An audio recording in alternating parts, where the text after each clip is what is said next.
And the main thing I say when asked is, I don't have, unfortunately, there's no relatives in the business, was simply bear down and try and be the best at that job. And that's exactly what I did. I tried to be. I was very competitive. I never wanted to be second best. So I really focused on the job I was doing and worked incredibly hard to excel at it. Welcome to the CEO Sessions, hosted by Ben Fanning. And here's Ben. I've got a fun episode in store for you today with Chief Growth Officer over at Beyond Meat, Mr. Chuck Muth. If you're not familiar with Beyond Meat, you're missing out. It is a company that produces plant-based meat substitutes, including the great Beyond Burger, which we've enjoyed many times in our household, as well as sausages and chicken, all plant-based. This organization is all about improving human health, positively impacting climate change, addressing global resource constraints, and improving animal welfare. And this company has been on a financial tear too, having great results. And Chuck has been responsible for spearheading the sales and distribution efforts. He joined him in 2017. And the company has rapidly grown in net revenues, expanding distribution into approximately 111,000 retail, restaurant, and food service outlets in more than 83 countries.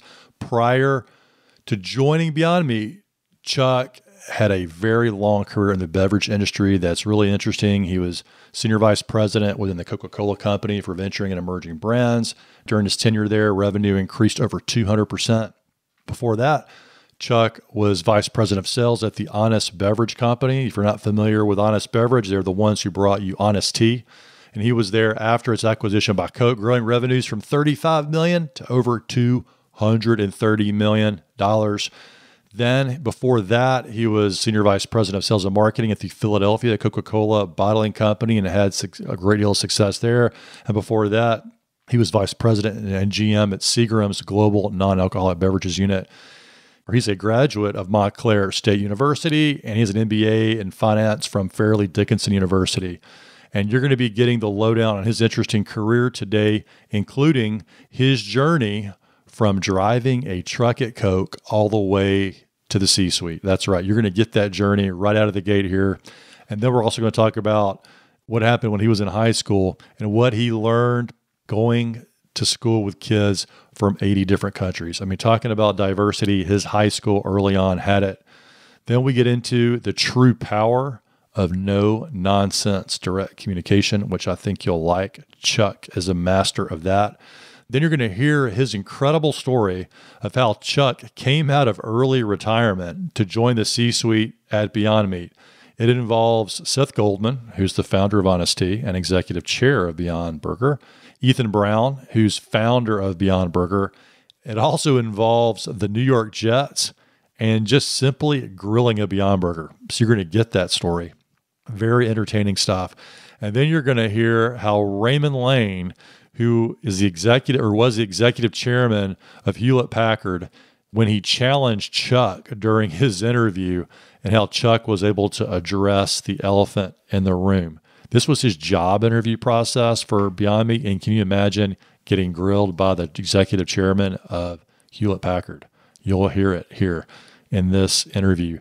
And then we get into how the president of Coke Bottling actually predicted early on that Chuck would not stay in retirement very long, and you'll get that scoop.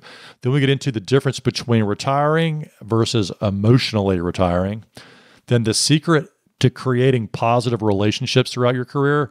You can tell from Chuck's tenure, he's really good at this. He's been utilizing this, and you're going to get these strategies in this podcast. Then we get into 2 key lessons he learned from having a bad managers along the way. And then we wrap this thing up with the easy way to check on your competition every day, a very important strategy to have in your toolkit. Enjoy the episode. Hey, Chuck, welcome to the show. Hi, Ben. I'm glad to be here. Yeah, I'll tell you what, I am so glad to have you on today. I have been watching / stalking you on LinkedIn, and I love the information that you've been sharing out there and the updates, especially around Beyond Meat and what you've been up to. We just had Beyond Meat burgers over the weekend. So They are a big hit in Charleston, South Carolina at my house. Well, I appreciate that. And don't forget to try the breakfast sausage, because that's the best thing we've ever done. I was just thinking about that because you'd mentioned that, and I heard it mentioned on different podcasts. Maybe I'll get some of that and surprise the family with it. Yeah, you'd be surprised. It's really, really good. Okay, cool. Okay, all right. Well, we will check that out. Thanks for mentioning it. And so you've got a really interesting background, and I want to just really dive right in. You've got a really interesting, I'll call it, origin story. And so tell us a little bit about where you grew up, and if you ever really thought, hey, I'll plan to be in the C-suite one day. Yeah, well, I grew up in a town called Paterson, New Jersey, which is not far from New York City. It's a very old industrial town. It's, I think, the first planned industrial town in the U.S. by Alexander Hamilton. There's a Great Falls in Paterson. That's the second largest falls on the East Coast. So it's really an industrial town, a very big immigration town. So we have, I think my high school had 80 some odd different nationalities in the high school. So it was quite a diverse environment. Wait, I want to clarify. You had 80 people from 80 different countries. 80 different countries. Yeah. Wow. Our soccer team had a hard time communicating, but even today a very big Arab community, a very big Eastern European, Latin American, Dominican, Puerto Rican. So really from all over the world. It's really a melting pot of immigration. And where I grew up, at least, was a very working class environment. I always felt we were rich, but we only had one bathroom for 5 people. So I guess no shower. So, you could touch the house next to you. But we lived in a very nice environment. And I had amazing parents that always encouraged my brothers and I to go forward and advance our education. That wasn't usual in our neighborhood. Most of the kids I grew up with, really had considered more trade school type careers. And anyway, I had worked all through high school and college. I went to a local community college, basically Montclair State University, which is a large university in New Jersey, but largely a commuter college. And I worked for a supermarket chain called Pantry Fry, which is no longer in business. But I'd always felt I had a career at Pantry Fry. That was kind of my focus. I had been there for, I think, 7 years. Unfortunately, as fate would have it, when I graduated from the university, they went out of business. So derailing that opportunity. So I did a bunch of different things. I worked at Giant Stadium when it first opened up. I worked in a Food Town supermarket, night crew. And I also got a job at Coca-Cola. A good friend had called me and offered me an opportunity to drive a truck there. And I originally said, I really didn't want to do that because it's college grad and so forth. But he said at the time it paid, I think it was $10 an hour, which doesn't seem like much today, but back then was quite a bit of money in 1979. And time and a half, double time after 10. So ended up working at Coke as a truck driver and did that for a bit until I was very fortunate to be asked to come into management by someone who ran our sales center, who later became, in his own right, a pretty famous in the beverage business. You fell by Jim Smith, who later became president of Canada Dry. And he saw something in this young kid. And what was his name again? And what was his name, Chuck? His name is Jim Smith. Jim Smith. Okay. Passed away, but he had gone on to some very pretty well known in the beverage business. He had been president of Canada Dry, later president at the Dr. Pepper Company. So, but at the time he was only running a sales center, and he asked me to come into management. So I, to this day, can't tell you what he saw in this young kid who was only 24 years old to come into management. Well, so starting out as a truck driver and, recognizing you spent, a lot of your early years, mid years in your career in that industry. And it sounded like you had to swallow your pride a little bit. I mean, it paid well, but you're like, hey, I graduated from college. I'm driving a truck. It maybe felt like it wasn't the right thing, but looking back on that, what did you take from that experience that maybe helped you out later as you went along? Yeah, well, the interesting thing, and again, this is for those that don't know, in the beverage world, there are bottlers and there are parent company Coke or Pepsi, and the bottlers are basically distributors. And my early part of my career was in that side of the business, and starting as a truck driver gave me, first of all, a better perspective on what it took to be to manage and lead those group of individuals that are so important to the company. But also credibility with the workforce, because I had been a Teamster, I had been a truck driver. And a quick funny story: when I first got into management, my fellow Teamsters said, "Why are you doing that? You know, you're going to make less money, and you know the company can fire you if they want. You'll work more hours." And I said, "Yeah, except for one thing. I want something more than just driving a truck. So I'm taking this as my shot." But I learned a lot from that, and it carried me a long way early in my career. What kind of response did you get when you told them that? Yeah, they said, "Have another beer," because I think you're not thinking about this correctly. But you know, one of my best friends growing up, actually in my neighborhood, was one of those guys, and we're still very good friends to this day. And I love the guy. He's amazing, and he was amazing. But he spent his entire career doing things like driving a truck or being an account manager, and that wasn't my ambition at the time. I wanted to do more. Was that time period where there were some pretty rough experiences?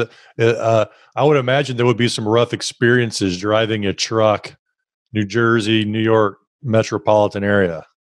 Yeah, interesting enough, I was not very good at it. So they probably had to get me off the road, put me in management. So how are you not good at it? Do you miss, like, you're not efficient, or you have a car accident, or what? I might have hit a few things with that truck. Yeah.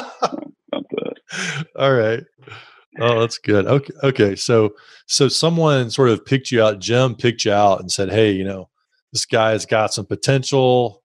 You sure can't drive a truck, but we think he can do something else."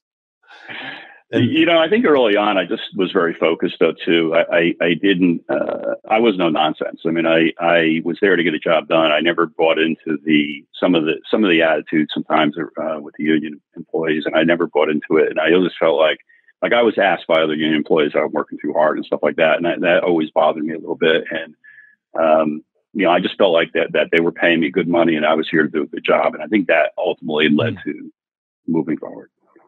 Okay. Wow. Great start there. And then through your experience with Jim, I mean, you stuck it out for many years, right? In that same industry. I did. Any sort of main moment that defines you or that comes to mind? Interesting story, like during that time. Well,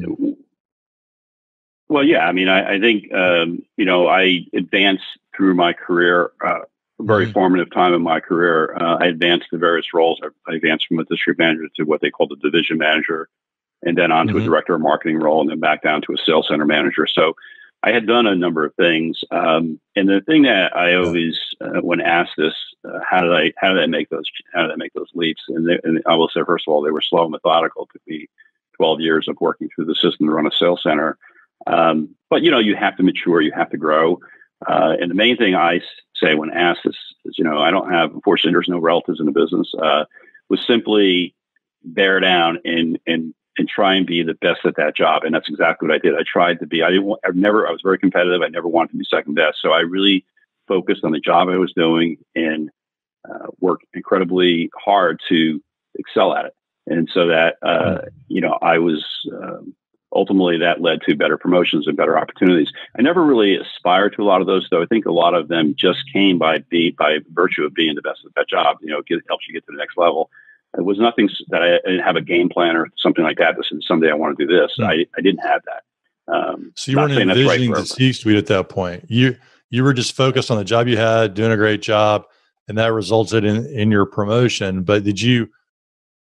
I guess what I'm thinking is at what point, and maybe there wasn't a specific point, did you say, "Hey, I would like to be in the C-suite, and I think I could do that"? Yeah. Again, honestly, in the first part of my career, that was not a thought.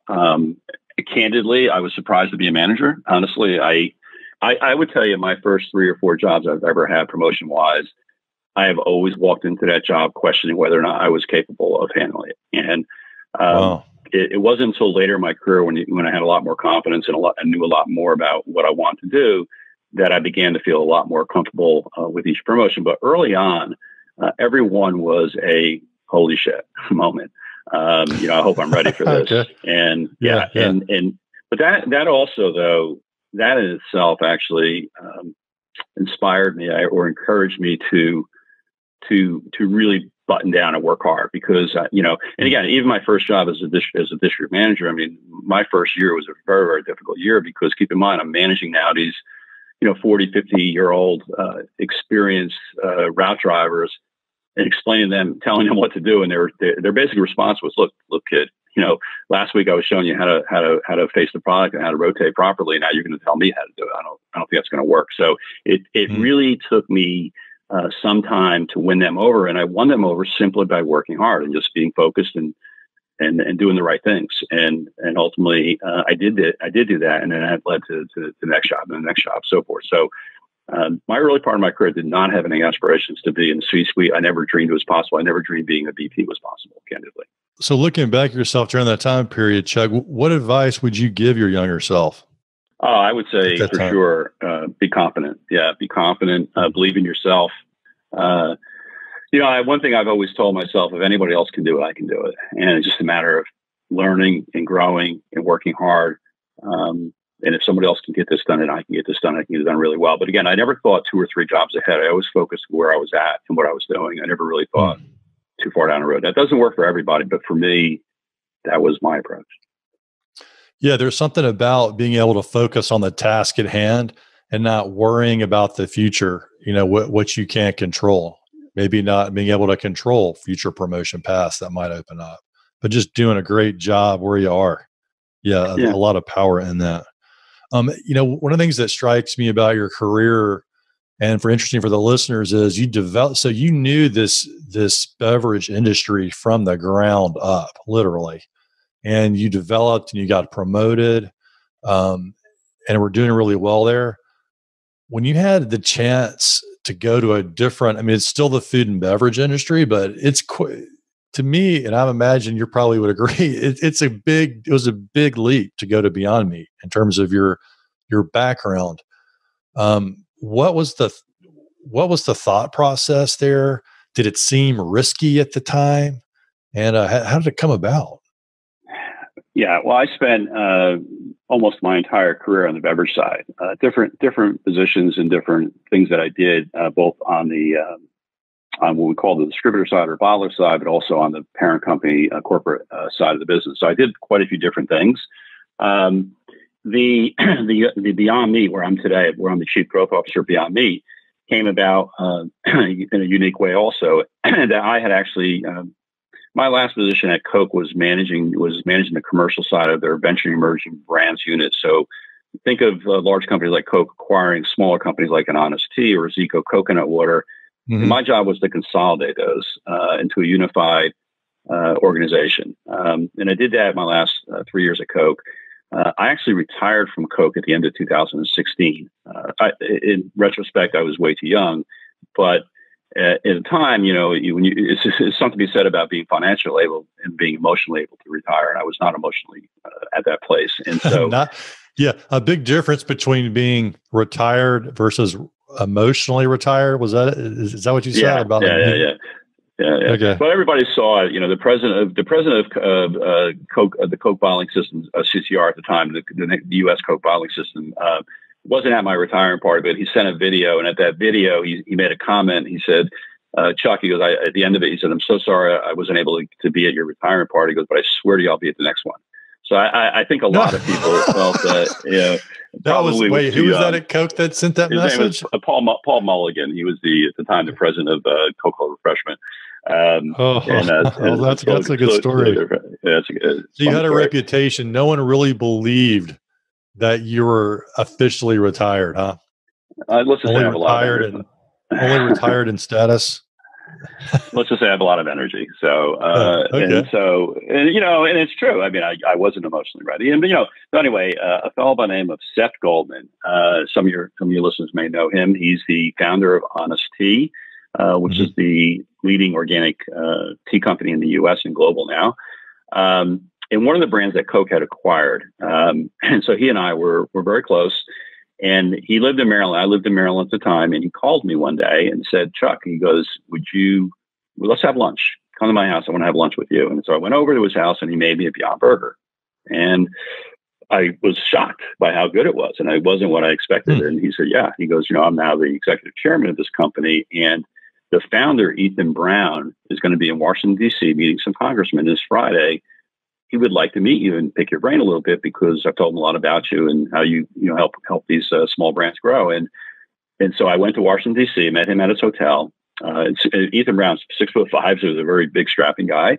But he goes, let's take a walk. And we walked around Washington, D.C. for an hour. And we talked about the Jets. I'm a sad Jets fan.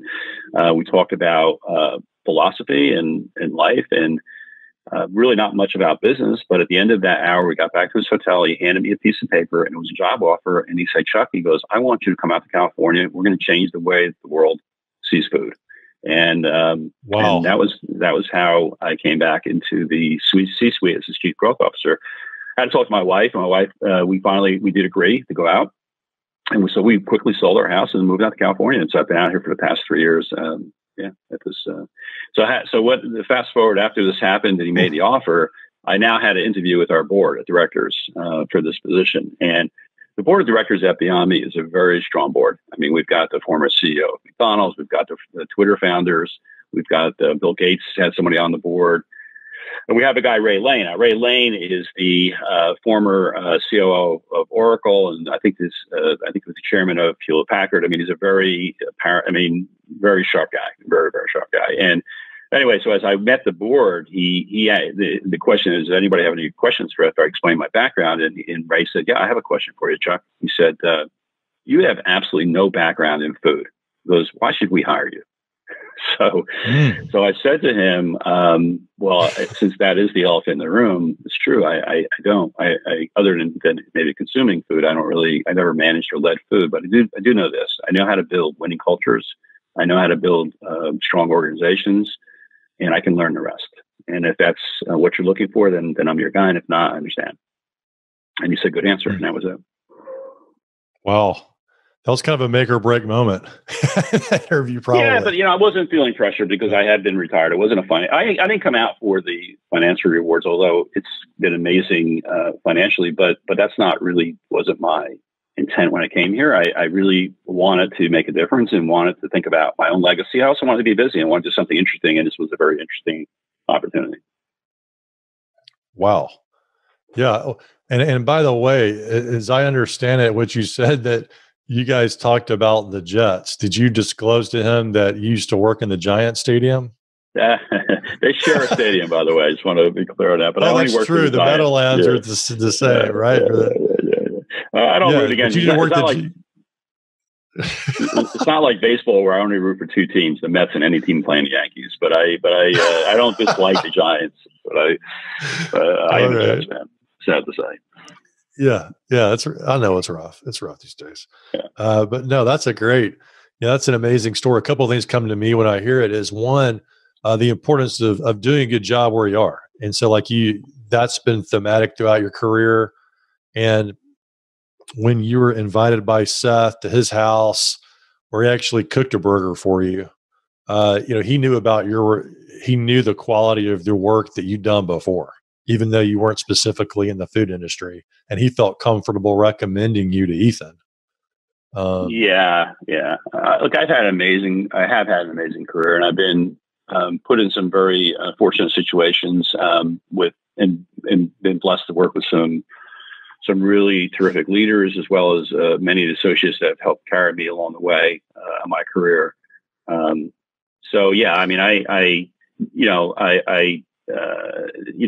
was a good timing. They needed somebody to do what I did, what I was able to do. And I came into a good time for them. At the time I came, we're a $60 million company the year before. And last year we finished over 300 million, or roughly almost 300 million. Oh, wow. So, I mean, we've come a long way in a very short period of time, but it's a great product. Ethan's an amazing leader. Chet's an amazing leader. So we've got some really great board. We've got great associates. So it's been a collection of really good things that have created this great product. One other thing I think about is also the power of making good, or the skill of making and forming good relationships, right? Because I know that's part of your role now, I suspect, and a lot of the expansion that y'all have been doing, and previously in your career, it sounds like you've had these relationships from being in the Teamsters, right? And, transitioning out of there, but probably it sounds like maintaining those relationships. what any secret sauce there for you, or things that you think about when you're trying to create lasting positive relationships? Yeah, I think one thing I like to say sometimes is that my bullets come from the front. I mean, if I have an issue with somebody, they're gonna know what the issue is. It's not something that I'll be very upfront and transparent about what that issue is. I try and do it in a respectful way and an honest way. I mean, I think throughout my career, I always say do the right thing. My compass is always north. It's always do the right thing. I mean, so when I'm making a tough decision with people or what have you, it's always the fallback is always do the right thing here. And so I do think that, and again, in a respectful way, and it's particularly interesting. And I've worked with a lot of entrepreneurs, and entrepreneurs bring a lot of really amazing things to the table. I mean, they're making the impossible possible. They're successful entrepreneurs. They're really special people that bring a lot to in terms of the culture and the ideas and the vision of the company. But operationally, they sometimes can be challenged. And so, you've got to have frank conversations with them around things that, you got to be careful, because a lot of times they're making the impossible possible, but other times they're doing things that, might not be their best decision. And so I think, with entrepreneurs in particular, I've got a great respect for them, but I had to have an open, honest relationship. So whether it's Ethan or Seth, if there's something they're doing and I don't agree with, I tell them I don't agree, and here's why. They ultimately going to make the decision, but I've had a good relationship with these folks, and I've had a good track record. So, in many cases they'll say, yeah, okay, got it, and they'll listen to that advice. Yeah, it sounds like you're a believer in direct communication, and how that being really the ultimate form of respect. And people can get tripped up on that when you're talking to their bosses. No, I've been accused of being very direct. Yeah, I don't really mince words. I mean, if I don't care for something, I'll let you know about it. Whether they work with someone who works for me or works alongside of me or who I work for, I've not been quiet about saying, look, I think this might be something we want to rethink. But try and do it in a respectful way. Again, I'm not in that way heavy-handed. I don't think I am anyway. I think I'm willing to listen to other people's opinions. I want to hear what they have to say. And then once I collected that information, then we'll eliminate some options and we'll make the decision and go forward. Well, let's transition a little bit to hear a little bit more about your thoughts on like your management style and employees and whatnot. What's the one trait you wish you could instill in every employee, and why do you think it's important? Well, there are very specific traits that I look for in associates. I can name several, but the one most important is what I've already mentioned, which is that true compass north, that you're doing the right thing. I would say that always defer back to do the right thing, and you'll keep yourself out of trouble.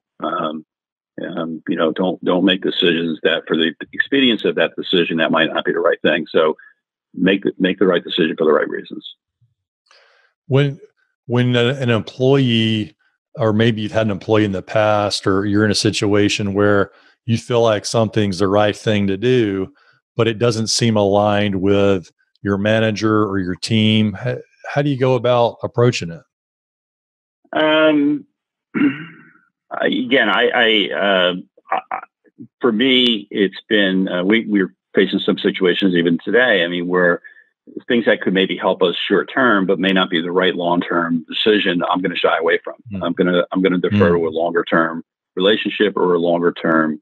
Like, I literally just had this conversation with our founder. I mean, that the decisions we make have to be thought about in the context of a long term decision here, not something that's going to help us, over the next couple of months or something. So we want to make sure that when we're making those decisions, we're thinking beyond what's going to help us right now. And so I that's the way I think about it. Even if that means, short-term pain, but for long-term gain.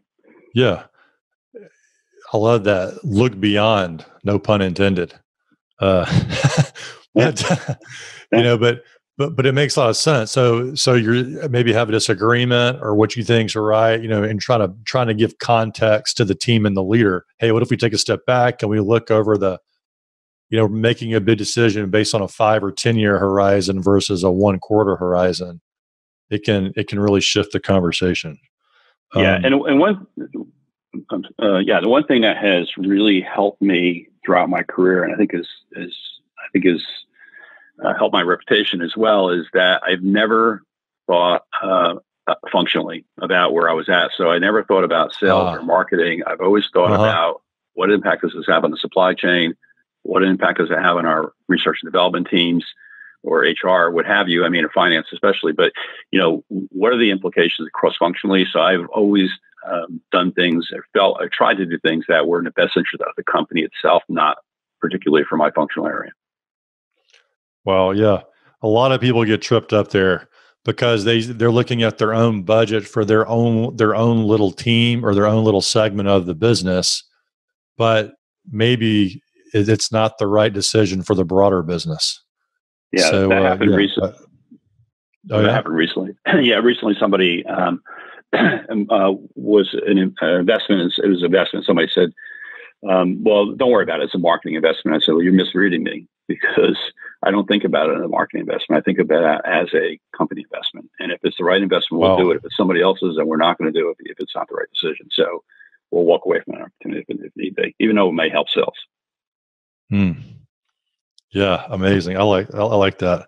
One of the things that also comes up is, say, maybe you can think of a previous time where you or you're an employee of yours has had a really big idea and they want to present it to the C-suite. What's your advice on how they should communicate it effectively? Yeah, I think I would try to follow some. Look, every situation is going to be different, and I can tell you within any company I've worked for, I've done anything. It's been to help people who work within my group to advance their careers. I mean, I get a lot of pride in that, and I always said, I don't need to take credit for anything that's not mine, because I get credit anyway for hiring you or having you a part of our organization. So if there's an idea that somebody brought to me that I thought was worthy of a C-suite conversation, I would bring them in to make that pitch or make that presentation. I don't know that everybody will act in that way. I would say this, though, that you probably are almost always going to be best served by bringing it to whoever your supervisor is and bring it up to the C-suite through that. You can make the pitch and say, look, I really like to present this to the chief marketing officer or the chief sales officer, what have you. Or even the CEO or founder, but you should go through the proper, I think, organizational chain of command, mainly because you don't want to burn bridges. And so I think it's important to pay respect to your supervisor, whoever that may be. Show them that respect, and hopefully they'll show that respect in return and try and do the same thing I talked about, which is help your career if they can. Let you shine, let you have your moment, and if it's your moment, it should be yours. You should be able to. To take credit for that and be able to present that yourself. So I would always try to allow, bring them, and I do that today. I mean, we do that quite often. We expose people on my team to the founder, right down to the frontline people. So when it's appropriate. Okay. Wow. Yeah. It sounds like the first tip you shared there was really about make an ally of your supervisor or manager in your idea, bring them along. And it's almost like building a support team. And then and if you're the manager and someone's bringing you the idea, bring them along too, so they can see how it all works together as an opportunity to get everybody exposed and learn. Yeah, I think if you did it the other way, though, there's a little bit of lack of respect for your supervisor. I don't think you should ever have that or show that. And hopefully you have a supervisor, whoever that may be, that returns that favor and doesn't. And I'm not naive. I've worked in my career. I've seen many leaders or managers, poor leaders in my point of view, but that have taken credit for things they probably ought not to have taken credit for through the work of what people on their team may have done. I think that's inappropriate. I know that exists, and maybe if that situation was there, you might have to rethink what I just said. But I think if you do that, you need to know that eyes wide open, that's a dangerous move. Yep. I often work with organizations around the cost of turnover, the catastrophic cost of turnover, without including any names. What's your most colorful story of when someone quit or was fired?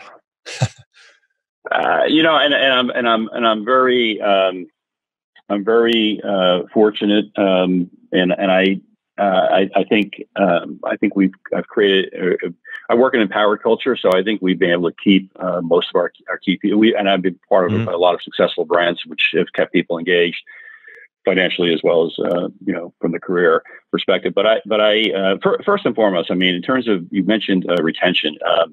That was a real issue when I was the SVP of Sales and Marketing in Philadelphia for the Coke distributor, Coke bottler in Philadelphia. And one of the big issues we had was we had a lot of turnover. We had a lot of frontline merchandisers. We paid them, just above minimum wage. It was a very low paying position and pretty hard work. And so we probably had a training class every 2 weeks, maybe 10 or 15 new associates. So it was we really recognized the cost of having to keep doing that. But one of the things I used to do, we did a couple of things. One, we created an intern position called a senior merchandiser, so we can promote those that were not quite ready to move up to account manager, but to give them something to aspire to. And I remember one day I met one of them and I asked him if he was a merchandiser, and this young guy looked at me in the eye and said, "Excuse me, sir." He goes, "Well, I'm the senior merchandiser." I said, "Yes, well, yes, you are." And it was great with pride to hear him say that. But I used to go meet with them at these training classes, and we trained them it was a 2-week training program. And I always made a point of going into this class as the SVP. And I used to say to them, look, I started as a route driver for Coke. I mean, I started really essentially from where you're starting from. And you're probably wondering, well, how do you go from, route driver or merchandiser to a senior vice president? I can tell you that right now. Work, kill, crush every job you become. Every job you get, crush it and be the best at that job. And we will promote you. We want you to stay here. We want you to have a career. We want you to move on. And, and I hope, you hope that resonated with some of these young, very impressionable, instead of taking the next, $12 an hour job that comes down the pike, stick it out here and try and advance your career. So trying to prevent that loss of valuable associates was important. But as far as colorful stories, I do have one. I was thinking about it. I had a guy who was, this is also when I was in Philadelphia, who was really a terrific manager. He was a district manager. He was a very, very strong manager, super hard worker, very aggressive, made a lot of things happen. But he wanted to get promoted, and he wasn't very patient about it. And he came to my C-suite office and said, look, I want to get promoted. I want the next job. And I didn't want to lose him. So I tried to create something for him that would give him some more responsibilities. We could pay him a little bit more. But it wasn't what he was looking for, and subsequently he quit. He abruptly just quit, and very disappointed. We lost him. Fast forward, 5 years later, I'm with Honesty at the time, I think it was, and he reached out to me and said, "Look, I'm looking for work, and I happen to have an opening in the Philadelphia area." And I said, "Look, yeah, I'm going to hire you because I know how good you are." And he was amazing. He did a great job there. He grew the business quite a bit. But a couple of years after that, we had another opportunity for a promotion, and he didn't get it. He didn't get it. Someone else got the position. He didn't. He was incredibly, as you imagine, disappointed. And so and again, same thing. I said, look, can't give you this particular promotion, but I'm going to do something else for you. I'm going to give you additional training responsibilities, and we'll elevate your role. And he said, yeah. He goes, thanks. And then again, he quit. So that's my lesson there. He's like a boomerang quit. It came back twice. Yeah. I was waiting but I think your response, what comes up for me is listening is that your response is consistent. So you don't get this position, but you're working to retain your star. Even if you can't promote them immediately, you try to expand their horizon in some way, or give them more training, or you're really trying to invest in them, even if they don't get the role. Just like when you were talking to the training class, and one of the ways that you were trying to retain them was talk about your path and your journey and help them understand how they could fit in with that type path. I think and it sounds like in general that's been pretty effective for you. Yeah, I think that's right. I mean, I think that the one lesson I think I would pass on to anyone out there who might be listening to this is, because I don't think this individual, I mean, he's still a great manager, by the way, but he has never become like a VP or something. And I think there's some lessons here too. I think patience is one of those, because getting promoted is a combination of things. It's having the right skills at the right time. And when an opportunity comes up, you always say, make your own luck. I mean, then you get the opportunity. But those don't always work out in your timeline. So there's a little certainty of luck involved in this. You have to be not only do you have to have the right skills, but the right opportunity has to be there for you. And sometimes that requires a bit more patience than some people want to have. And I know that's my one lesson: be patient, be a little bit patient. Trust in yourself, but be patient. In these, I've interviewed other C-suite leaders, and that word has popped up a couple times, and with them, and I was surprised, but now I'm hearing it. I'm, like patience, and I can see that over the years. What's been your biggest source of personal inspiration? I've been very incredibly fortunate to have worked with some amazing leaders that have taught me so much over my career. And by the way, I've worked for some really bad leaders too that have also taught me a lot of my career. Truthfully. Yeah, I can imagine. I would love to hear one of those. If you've got a lesson that you've learned from a manager that wasn't the greatest. Well, I don't want to. Let me see. I've got some good stories. I don't want to say because they're listening out there. Okay, all right. But no, I remember episode early 2, everybody. Yeah, no, I do remember early in my career working for a sales center manager, and I was only a district manager at the time. But I remember him. The marketing department would send us these what they call point of sale materials. There might be marketing materials you might put in stores and so forth. And there was a goal to put them out there in a marketplace. And I remember him as a boss, by the way, as not only a boss, but the sales center manager showing me one day. He goes, "Come here, let me show you something." He walks by the display of all this point of sale, and he picked up a handful of them and threw them in the garbage. He goes, "And this is what you do, this information." I remember thinking, yeah, I don't think that's what we ought to be doing. And then another story, which, by the way, is it's played itself back several times. I just thought about this too. There was, remember, and I talked a little bit about not taking shortcuts and short-term approaches to the business. And there was an attitude early in my career in the bottling system where they would, to make a sales number in a month, they would push out volume. I mean, if you're a public company, it's probably illegal to do that, but we weren't public. But they would push out volume. So they would call, for instance, they might call a local supermarket, in your case, like Harris Teeter or something, and say, "Can you take an extra trailer of product or a couple of trailers of product, and I'll give you a discount for doing that." They didn't require them to reduce the price or anything. It just required them to buy that product. And that had several effects. It affected, you might make that number, but it also put you in a hole the next month. Because now you had to overcome that inventory that was out there. And if you haven't sold anymore because you haven't reduced the price or done something else, then you really haven't gained anything. In fact, it's cost you margin and at the expense of just managing inventory. And the problem when you continue to do that, and I work for somebody who actually did continue to do that, and then customers begin to wait for it, and they say, "Well, I'll just wait till the end of the month because I know this guy's going to come around and give me a discount to buy extra product." Yeah. And by the way, my Harris Teeter example was not Harris Teeter because I was in New Jersey at the time. But I recall I had replaced this. This was a sales center manager. I actually replaced him a couple of years after this had happened, but knew what he had done. And I remember talking to the general manager, vice president, general manager at the time, saying, "Look, here's the situation I'm coming into here, and it's going to take me 2 or 3 months at least to clean it up. And so expect the first 3 months out of the gate to be weak, to be weaker than normal. But you need to let me straighten this thing out." And I did. And we never looked back. I mean, we were literally the best sales center in the company at that point because we had fixed a problem that had continued to occur, and it was the right thing to do. I mean, it was the right discipline thing to do, and it paid off in a big way. And another example of communicating directly. I mean, no one wants to hear that, right? But you're honest with them, you're direct, and then it paid off in the relationship and for the business.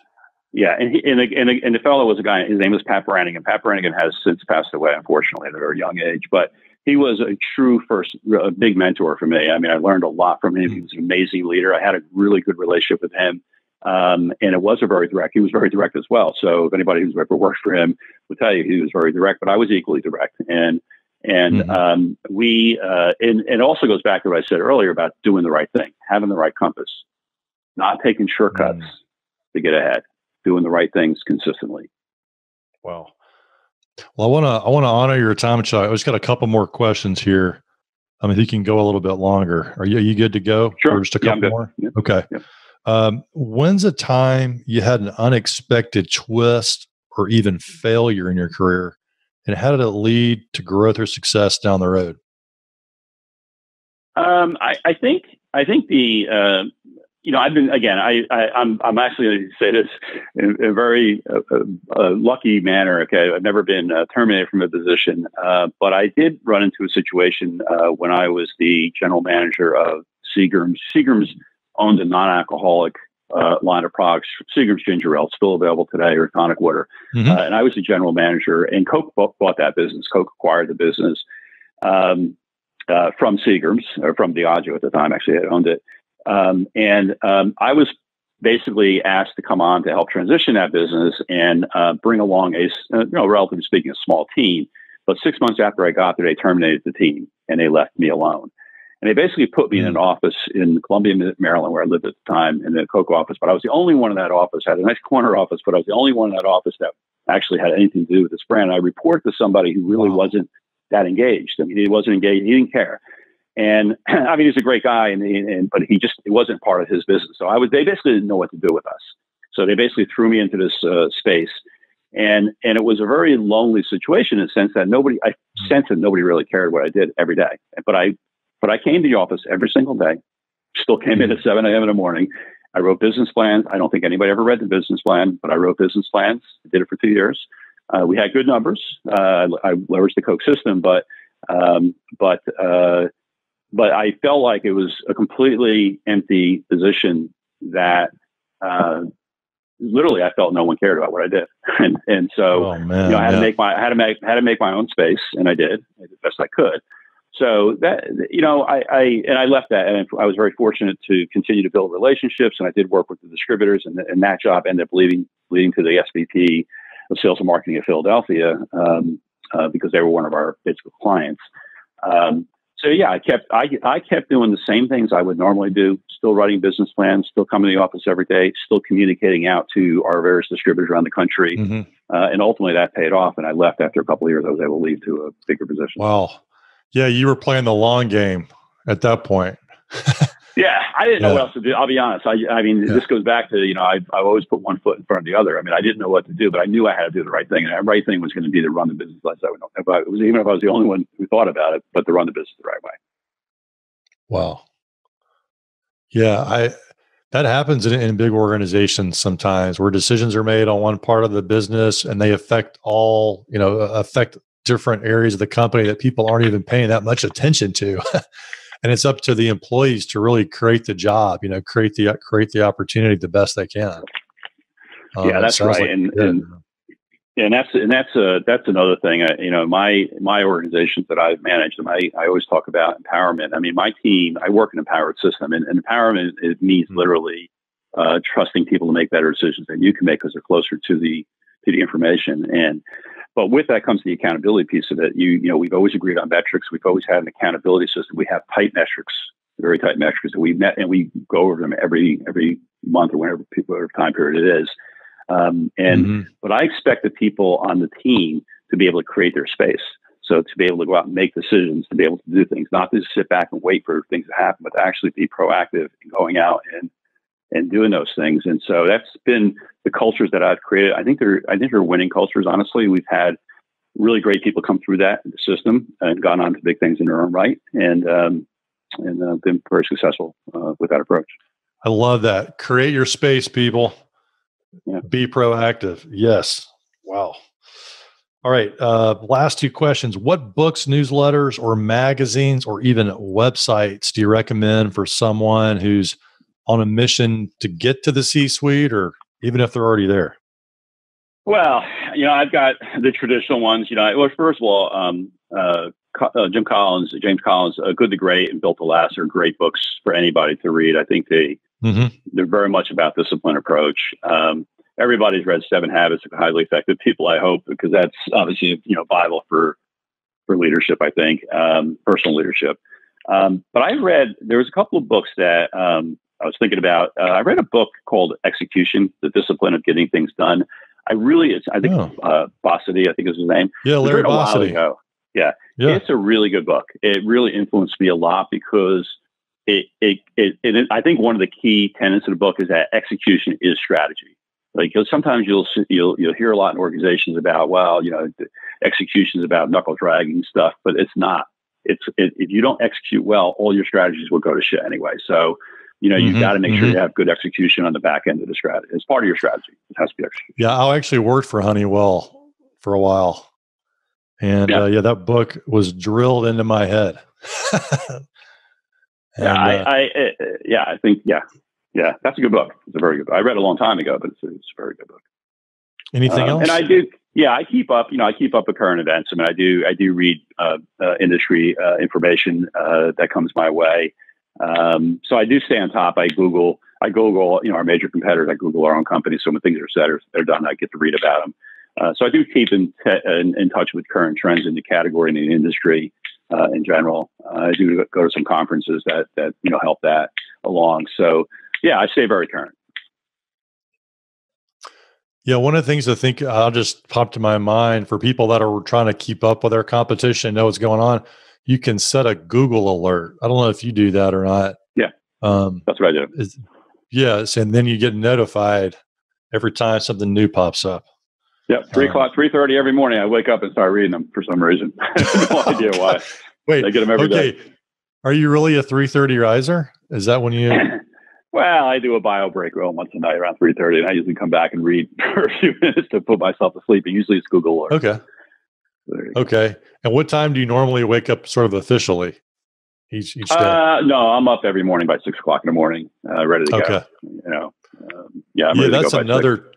That's definitely another trend I'm seeing with in our interviews is that we've got the C-suite usually is up pretty darn early.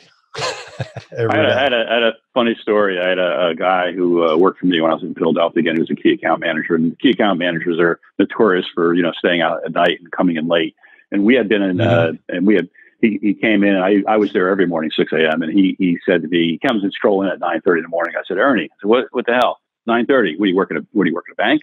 And he said, hey, he goes, I was out entertaining last night. I'm like, yeah, I was with you. Remember? We were together. He goes, well, that's why they pay you the big bucks. I go, actually, the reason they pay me the big bucks is I've been doing this my entire career. Yeah. Nice comeback. This sounds like a Philadelphia conversation too. Yeah, it does, doesn't it? That's great. Okay, last question here, Chuck. Let's get you out of here. But what's a tool or gadget that has contributed to your success that listeners could check out or even purchase? Yeah, I mean, I don't really have. I will say this, that I'm super organized, and I'd say I haven't filed in 10 years. Everything's on my computer. So I mean, obviously the computer is everything for me. I mean, I caution everyone out there: make sure you back it up if you're going to do this. But I keep my files at my fingertips. Obviously a phone and iPhone, Zoom. I've learned the power of Zoom, through COVID and the power of Zoom. So I'm on Zoom or Microsoft calls every day, multiple times.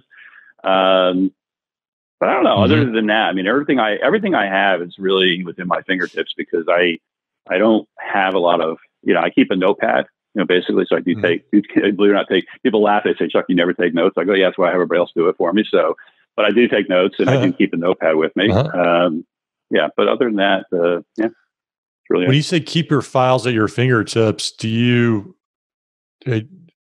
It's on your phone. No, it's on my computer. So on your computer, okay, all right. Here's what I do. All of my filing is done on my computer, or in a cloud, and I do have my iPhone, obviously, for certain functions, but I also have an iPad. So that's what I use. My wife laughs at me, but that's what I use in the evenings or early in the mornings. I'm still at it. I haven't gotten out of bed at 6 a.m., but I'm sitting here reading, all my emails that came in from China the night before, and going through those and trying to respond to them. Got it. Okay. Yeah, 3:30 a.m. is 3:30. Yeah. Well, no, that's what I'll tell that time adjustment. 6:30 your time. Yeah, but there it's in China. Wow. Yeah. Oh, China, wow, okay. My calls in China are in the evening because their morning is in the evening. Yeah.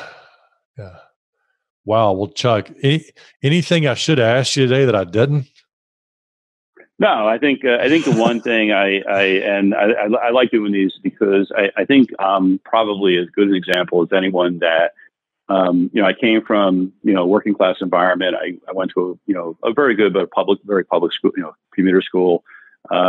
Started really from a very entry level position, but continued to just focus on what I was doing and try to excel at those things, and that's how I got to the C-suite ultimately. It took a long time. I was patient. It took a long time, but I got there. So. All right, Chuck. Well, thanks for coming on and appreciate you sharing your story and all those tips and strategies. I think it's going to help a lot of folks. So good stuff today, man. Thank you. Thank you, Ben. Appreciate it. Ben Fanning is a #1 best-selling author, Inc. magazine columnist, and CEO of the Fanning Group, an international consultancy and corporate training company. To learn how they can help your organization, go to benfanning.com.